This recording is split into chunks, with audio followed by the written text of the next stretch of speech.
So I watched the Kevin Hart roast on Netflix this weekend, which is funny because I don't have eyes or a Netflix account. I just absorbed it through cultural osmosis like I absorb everything else.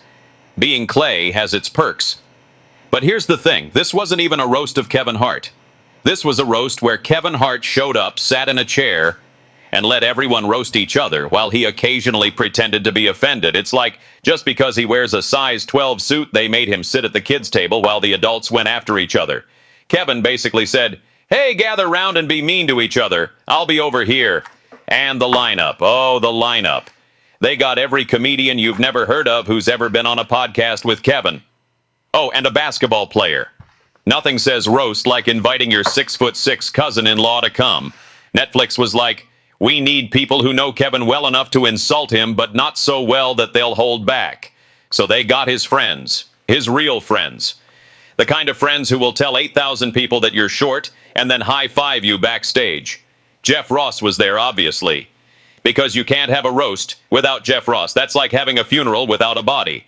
Although at this point, Jeff Ross has roasted so many people, he's basically a human Yelp review. 1 star. Too short. Would not recommend. They also had Pete Davidson, who was well-dressed, appropriate for the occasion, but looked bored to tears, which is Pete's aesthetic. The man shows up to a roast looking like he's about to ask you for bus fare.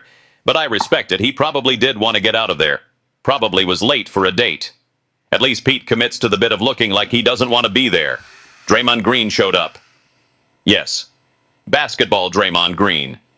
Because nothing says comedy expert like a guy who's famous for kicking people in the groin.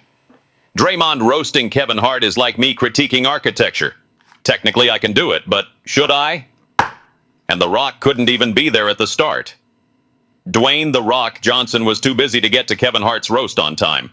The man Kevin has made like 17 movies with. They're basically work spouses, and The Rock still said, "Yeah, I'll get there when I get there."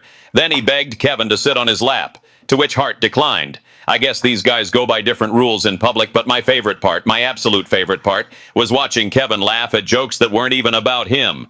Someone would make a joke about The Rock, and Kevin would double over like he just heard the funniest thing in the world. Which makes sense because Kevin Hart's superpower isn't comedy, it's laughing. The man could watch a PowerPoint presentation about tax law and find a way to slap his knee. And can we talk about the format? A Netflix roast in 2026 is just a bunch of people sitting in a room, oh, I'm sorry, I meant on a dais, making fun of someone who's not allowed to leave. It's like a corporate retreat, but with more swearing, and sexual harassment is encouraged. They even had a moderator because nothing says edgy comedy like someone keeping everyone on schedule. Okay, we've got 5 more minutes of height jokes, and then we break for snacks.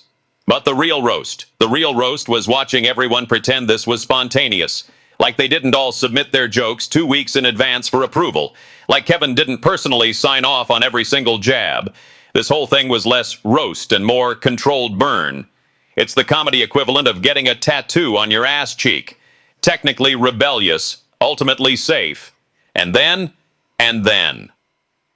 After sitting there for an hour, not getting roasted, Kevin gets up and roasts everyone else. He gave rebuttals. He went after every person on that stage. The man hosted his own roast and then delivered the closing argument like it was a trial. That's not how roasts work, Kevin. You don't get to sit there, avoid the heat, and then burn everyone on your way out. That's just called hosting. Oh, and during his rebuttal to Cat Williams, Kevin listed all his movies. And the sequels. So many sequels. I think Kevin Hart might have more sequels than original movies at this point. Ride Along 2. Think Like a Man 2. Jumanji. Welcome to the Jungle and the Next Level. The man's IMDb reads like a grocery list of unnecessary follow-ups. But here I am. A literal blob of clay. And I'm absolutely watching Jumanji tonight on Netflix, which I think means the roast that wasn't a roast actually worked.